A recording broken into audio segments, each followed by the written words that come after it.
Γεια σας. Στο σημερινό βίντεο θα μιλήσουμε για τον αυτοσχεδιασμό και την προσθήκη ποικιλμάτων και διανθισμών στην μουσική της κλασικής περίοδου. Στην εποχή του Μότσαρτ και του Χάιντν, η πρακτική αυτή ήταν όχι απλά συνηθισμένη, αλλά και αναπόσπαστο κομμάτι της ερμηνείας. Θέλω να ξεκινήσω δίνοντας δύο παραδείγματα από ένα εξαιρετικό βιβλίο των εκδόσεων Cambridge που υπάρχει για τη μουσική του Μότσαρτ, στο οποίο ο διάσημος φορτεπιανίστας και μελετητής του Μότσαρτ Ρόμπερτ Λεβίν έχει αφιερώσει ένα ολόκληρο κεφάλαιο για αυτό το θέμα. Τα δύο παραδείγματα που μας δίνει είναι από το πολύ γνωστό κοντσέρτο 488 σε λα μίζωνα, το δεύτερο μέρος. Θυμίζω το σημείο.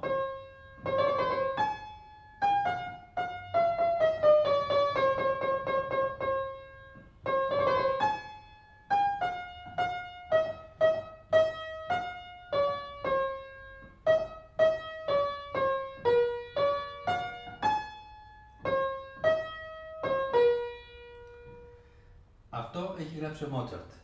Βρίσκουμε σε χειρόγραφο της Μπάρμπαρα Πλόιερ, μαθήτριας του Μότσαρτ, το εξής.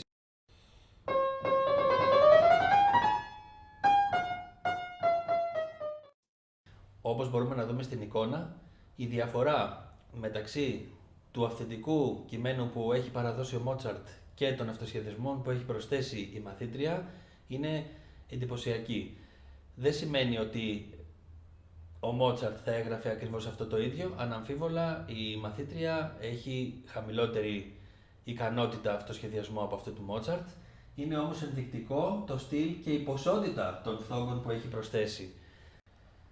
Το δεύτερο παράδειγμα και πιο εντυπωσιακό είναι από το κοντσέρτο σε ρε μίζωνα το 451. Είχε στείλει ο Μότσαρτ το χειρόγραφο στην αδερφή του Νάνερλ, η οποία του απάντησε με μια επιστολή επισημαίνοντας ένα σημείο και του λέει «Αγαπημένη μου αδερφέ, δεν νομίζεις ότι κάτι λείπει σε αυτό εδώ το σημείο?» Μιλάμε για το σημείο αυτό. Έχει γράψει ο Μότσαρτ.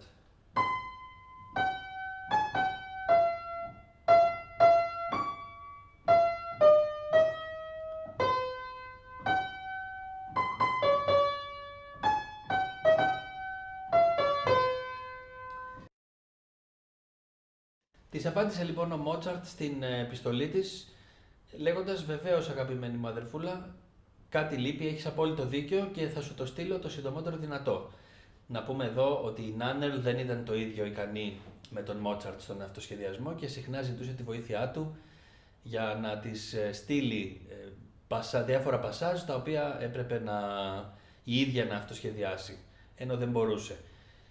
Ο Μότσαρτ λοιπόν μετά από λίγο καιρό της έστειλε την εξής συμπλήρωση και της λέει «Αυτό είναι το κομμάτι που λείπει από το σημείο που μου υπέδειξες».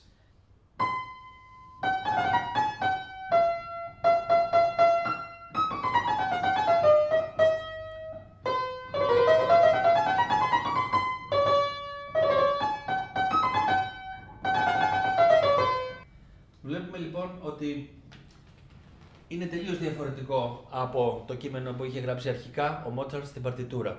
Σε πάρα πολλές περιπτώσεις λοιπόν το κείμενο αποτελεί απλά έναν οδηγό πάνω στον οποίο ο εκτελεστής καλείται να αυτοσχεδιάσει συμπληρώνοντας, καλοπίζοντας τις μελωδίες.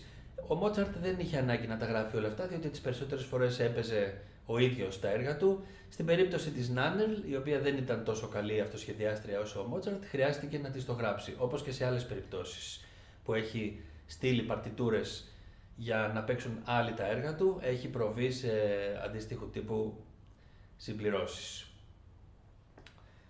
Να δούμε τώρα λοιπόν σε ποιες περιπτώσεις χρειάζεται να προσθέσουμε, να αυτοσχεδιάσουμε διάφορα πράγματα πάνω στη μουσική αυτή. Οι περιπτώσεις είναι πάρα πολλές. Είναι πρώτα απ' όλα σε αργά μέρη όπου η μελωδία είναι αρκετά λιτή. Εκεί σίγουρα χρειάζεται αυτοσχεδιασμός και έχουμε υποδείγματα αυτού σε κάποια αργά μέρη στα οποία είτε ο Μότσαρτ είτε άλλοι συνθέτες, ο Χάιντν, ο Μπετόβεν έχουν κάνει τον κόπο και έχουν καταγράψει σε δεύτερη φάση το πλήρες κείμενο, το πώς φαντάζονται να εκτελείται αυτό το μέρος.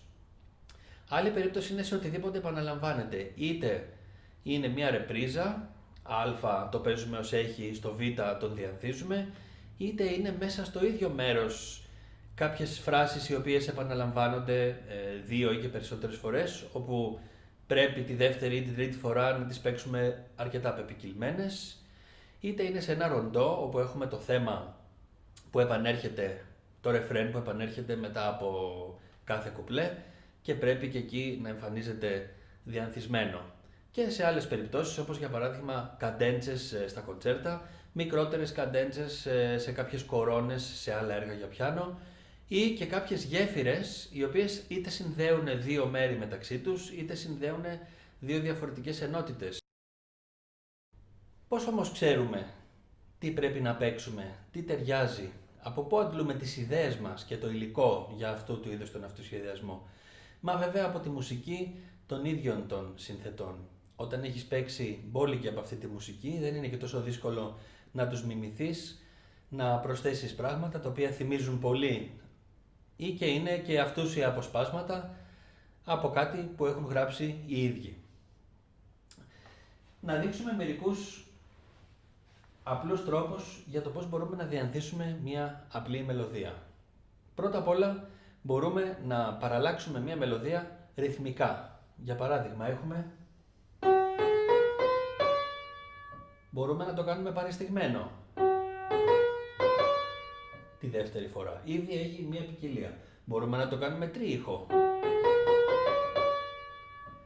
Μπορούμε απλά να προσθέσουμε ποικίλματα βάζοντας πολύ περισσότερες νότες. Κατά το παράδειγμα της Μπάρμπαρας Πλόγερ στο κοντσέρτο 488 που είδαμε πριν. Για παράδειγμα αυτό μπορεί να γίνει και έτσι είναι αμέσως πιο ενδιαφέρον. Μπορούμε να προσθέσουμε και μία ποντζατούρα στο τέλος για να γίνει ακόμα πιο ενδιαφέρον. Και έτσι από αυτό εδώ έχω πια μία ενδιαφέρουσα μελωδία που θα μπορούσε να είναι από ένα αργό μέρος του Μότσαρτ ή του Χάιντν.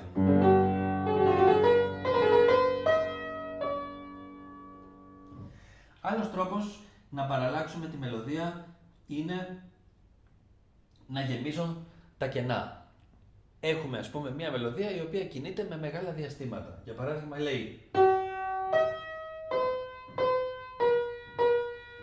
εγώ μπορώ να κάνω αμέσως γεφυρώνοντας το διάστημα sol mi με διαβατικούς φθόγκους. Πολύ απλά έχω φτιάξει μια πολύ ωραία παραλλαγή της μελωδίας.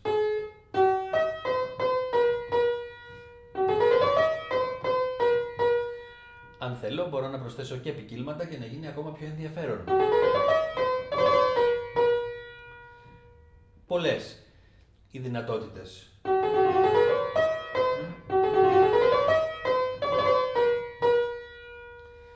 Ή εξαρτάται από το χαρακτήρα του κομματιού και το πλαίσιο στο οποίο θέλω να βρίσκομαι. Ή αν έχω μια μελωδία η οποία μοιάζει λίγο με αρπές, ένας πολύ απλός και συνηθισμένος τρόπος είναι να την κάνω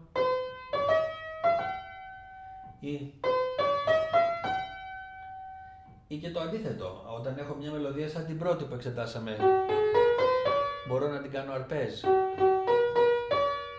Ένας άλλος τρόπος πολύ πιο ενδιαφέρον, ο οποίος πραγματικά εμβαθύνει στο κομμάτι και προσθέτει εκτός από ποικιλία και συναισθηματικό βάθος, είναι το να αλλάζω τη μελωδία τελείως. Για παράδειγμα, να της αλλάζω τελείως την κατεύθυνση, να την αντικαθιστώ με μια άλλη μελωδία πάνω στον ίδιο αρμονικό σκελετό. Αυτό δεν είναι κάτι εύκολο, χρειάζεται λίγη παραπάνω εμπειρία, αλλά μπορεί να έχει εντυπωσιακά αποτελέσματα. Να δούμε ένα παράδειγμα. Έχω ας πούμε μια μελωδία που πηγαίνει...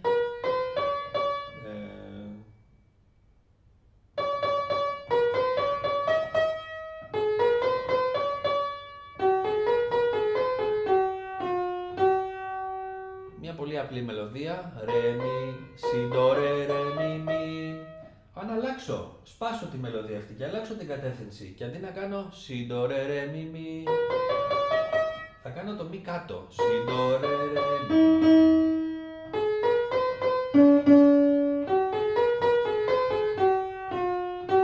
Αυτό αμέσως έχει αποκτήσει ένα άλλο συναισθηματικό υπόβαθρο. Έχω αντικαταστήσει ένα πολύ απλό διάστημα, αυτό του ανιόντος τόνου, με ένα διάστημα κατιούσας έβδομης. Και αυτό πραγματικά δίνει μια εντελώς νέα διάσταση.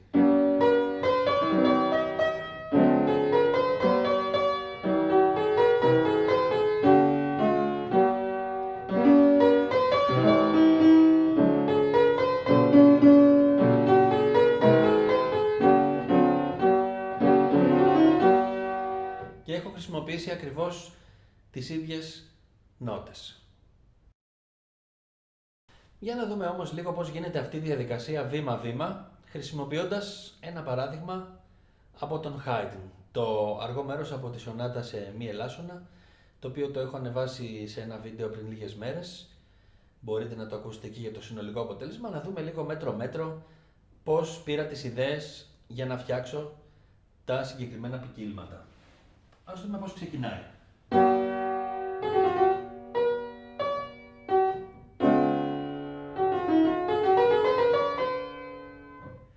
Είναι ένα μέρος αρκετά αυτοσχεδιαστικό από μόνο του και πεπικυλμένο ήδη.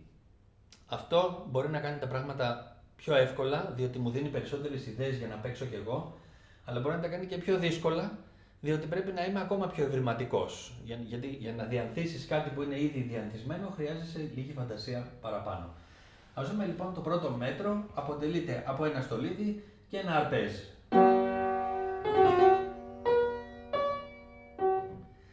Εδώ πέρα έχουμε διάφορες δυνατότητες, όπως λέγαμε πριν, παράδειγμα το ρυθμικό να γεμίσω τα κενά. Είναι μια εκδοχή. Μια άλλη εκδοχή θα ήταν να το κάνω παρεστηγμένο.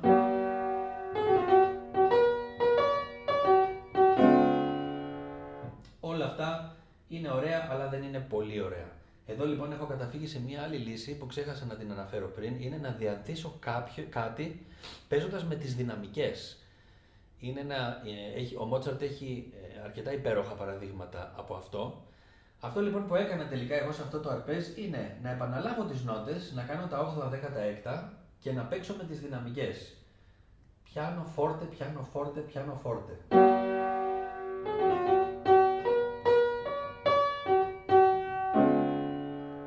Μετά εδώ έχει ήδη αρκετές νότες, οπότε αυτό που μπορώ να κάνω αν θέλω να το διανθίσω είναι να αλλάξω λίγο τη μελωδία.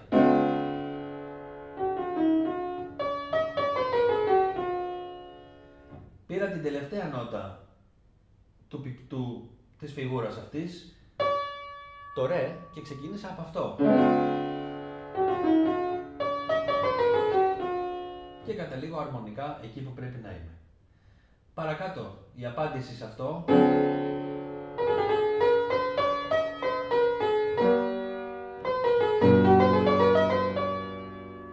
είναι του Haydn.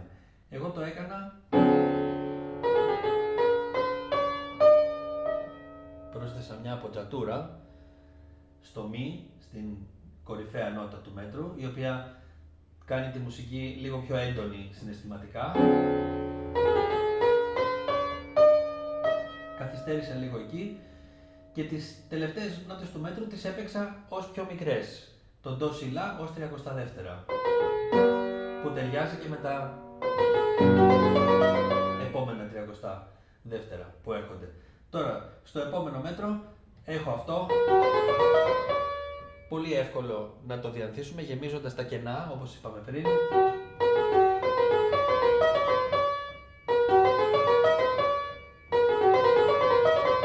Με τρίχα 32. Επειδή όμως μου φαίνεται λίγο βαρετό, λίγο κουραστικό να το κάνω σε όλα, θα το κάνω μόνο στα δύο τελευταία.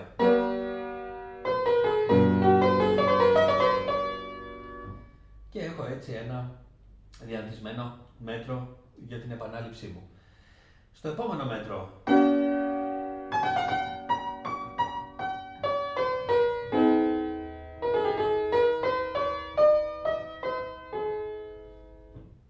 επόμενα μέτρα, μάλλον. Έχουμε ένα είδος κορύφωσης αυτής της πρώτης μεγάλης πρότασης που μας παρουσιάζει ο Haydn, η οποία θα ολοκληρωθεί στα 2 επόμενα μέτρα.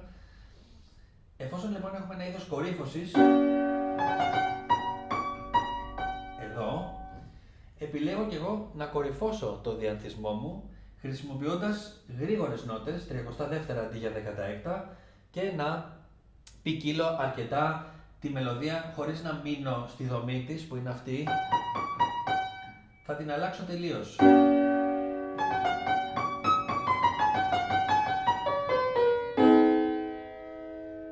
Αυτό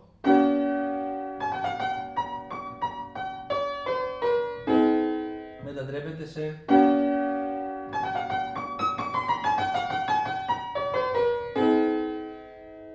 και καταλήγω στην συγχορδία, ούτως ώστε να συνεχίσω μετά. Λέει ο Haydn, αλλά εγώ πρέπει και εκεί να προσθέσω κάτι, διότι έχω κορυφώσει αρκετά το διανθισμό στο προηγούμενο μέτρο. Θα ήταν άδειο αν το αφήσω εκεί χωρίς διανθισμό, οπότε κάνω το ίδιο, αλλάζω αρκετά τη μελωδία, πηγαίνοντας πιο ψηλά και χρησιμοποιώντας πιο γρήγορες αξίες, ούτως ώστε να δώσω και εκεί μια κορύφωση της έντασης.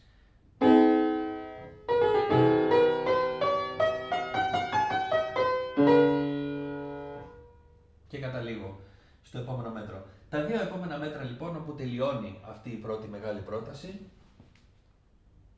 ακούγονται έτσι, ως γραμμένα από το Haydn, χωρίς διανθισμούς.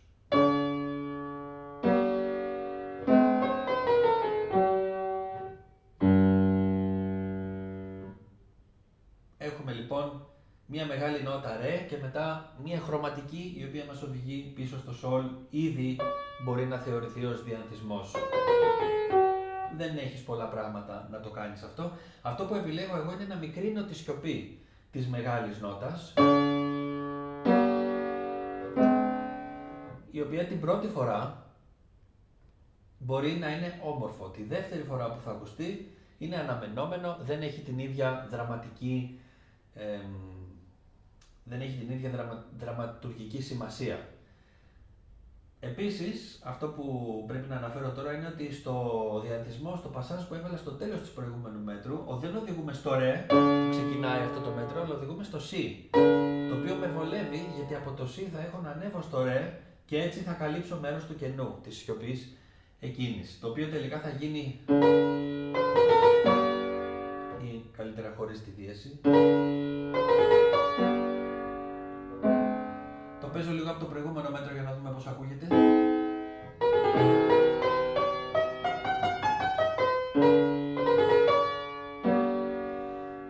Και τώρα, αντί να κατέβω με τη χρωματική, ανεβαίνω. Είχε γράψει ο Haydn και εγώ το κάνω. Συνεχίζει λοιπόν.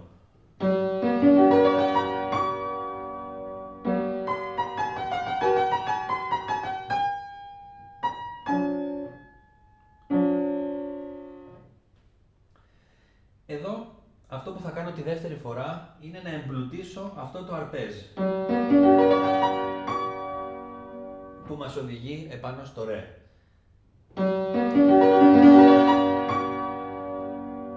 Σαν διανθισμό.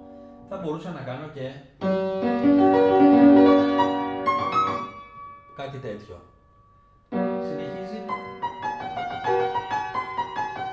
Εδώ δεν έχω πειράξει τίποτα, έχω βάλει απλά, έχω συμπληρώσει ένα γκρουπέτο.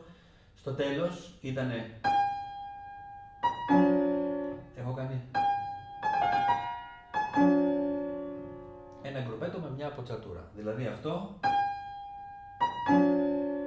γίνεται καταρχήν μια μικρή προήγηση και ένα γκρουπέτο πάνω στο σολδίσι. Μετά συνεχίζει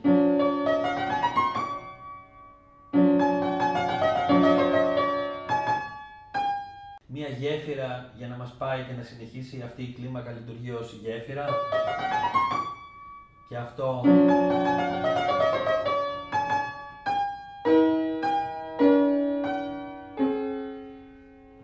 Τι κάνω λοιπόν, διανθίζω λίγο περισσότερο αυτή τη γέφυρα, βάζοντας ένα στολιδάκι στην αρχή και προσθέτοντας μια χρωματική υφή από τη μέση της και πάνω. Δηλαδή,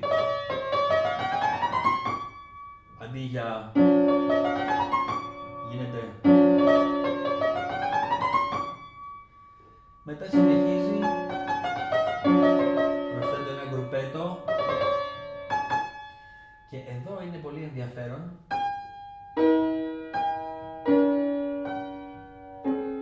Μου αρέσει πολύ αυτό το σημείο διότι είναι λιτό, αλλά έχει πολύ περιεχόμενο. Έχει το ματζόρε, το οποίο γίνεται μινόρε και συνεχίζει. Και όχι μόνο αυτό, αλλά είναι και με συγκοπές στη μελωδία.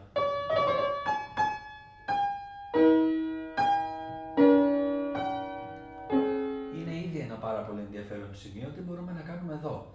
Μια καλή ιδέα είναι να επαναλάβουμε τις νότες.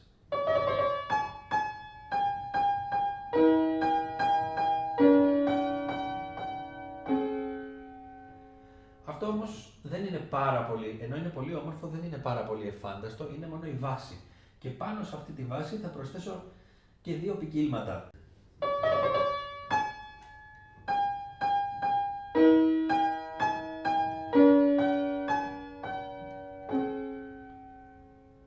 Και για ακόμα μεγαλύτερη ποικιλία, στο τελευταίο στολίδι θα βάλω και ένα μικρό στολίδι ακόμα. Δηλαδή,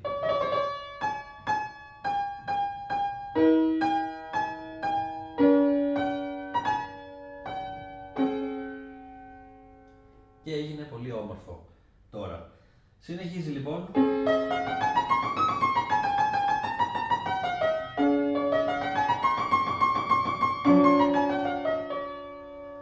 Έχει 2 μέτρα με μπραβούρα, 32 που τρέχουνε. Πώς μπορούμε αυτά να τα ποικίλουμε λίγο?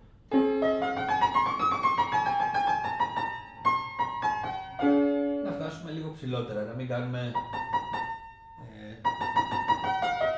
κάνει ο Haydn, κάνω εγώ.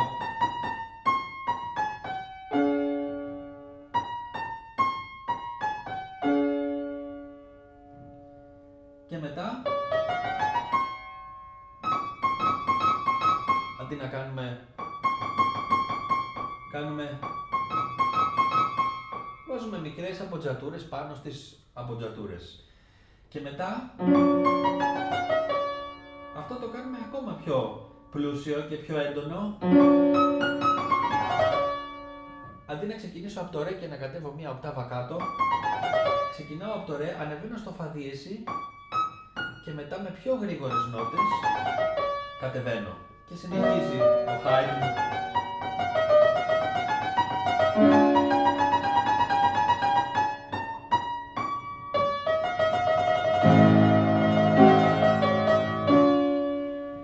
Μέχρι εκεί. Εδώ δεν έχω πειράξει πολλά πράγματα, μόνο το τέλος, αυτό το έχω αφήσει ως έχει.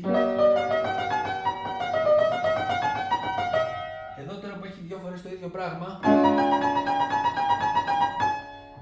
και μετά έχει αυτό το ψιλοχρωματικό και μια καταληκτική τρίλια.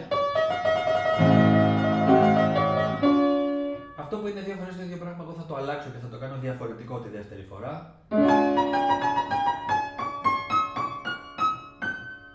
Έχει μεγαλύτερη ποικιλία και αυτό με έχει ανεβάσει ψηλά, σχεδόν στην τελευταία νότα του πιάνου, οπότε χρειάζομαι έναν τρόπο να κατέβω από εκεί πάνω και θα κάνω ένα πολύ ωραίο αρπέζ. Και με βγάζει στη σωστή θέση για να κάνω και την τρίλια, την οποία θα διανθίσω λίγο ακόμα στο τέλος. Και αυτό ακούγεται κάπως έτσι.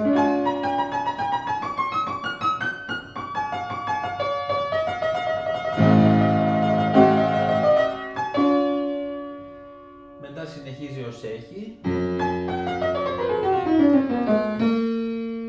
Τελειώνει έτσι.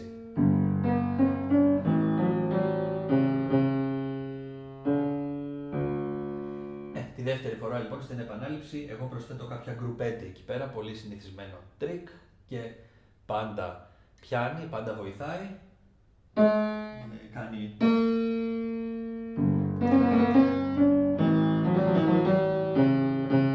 και μια μικρή αμποτζατούρα. Τώρα, συνεχίζει το β μέρος, ας πούμε. Ξαφνικά μας πηγαίνει στην σι ελάσσονα.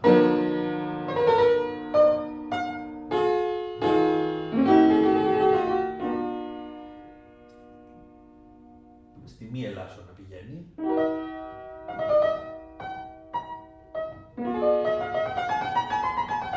Χρησιμοποιώντας τη σι μείζωνα, συγγνώμη, όχι ελάσσονα, χρησιμοποιώντας τη σι μείζωνα ως δεσπόζουσα. Πώς θα γεμίσω το κενό αυτό που δημιουργείται εδώ, στην τελική πτώση? Μία γέφυρα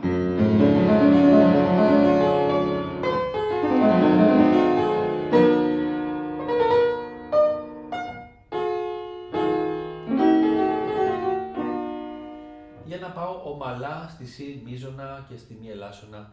Έχω καταλήξει σε ρε, οπότε ένα ωραίο αρπέζ ρε μείζωνα που γίνεται ντιμινουίτα για να πέσω στο σι ματζόρε.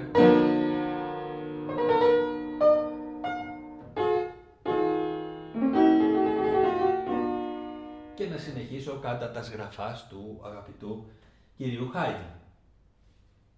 Αυτός λοιπόν είναι ένας τρόπος ο οποίος μπορεί να σκεφτεί κανείς για να διανθίσει ένα αργό μέρος. Μπορείτε να ακούσετε όλο το μέρος και μαζί και με το πρώτο μέρος της σονάτας. Στο κανάλι στο YouTube θα βρείτε τα αντίστοιχα βίντεο. Ελπίζω να σας φάνηκε ενδιαφέρον. Σας ευχαριστώ πολύ.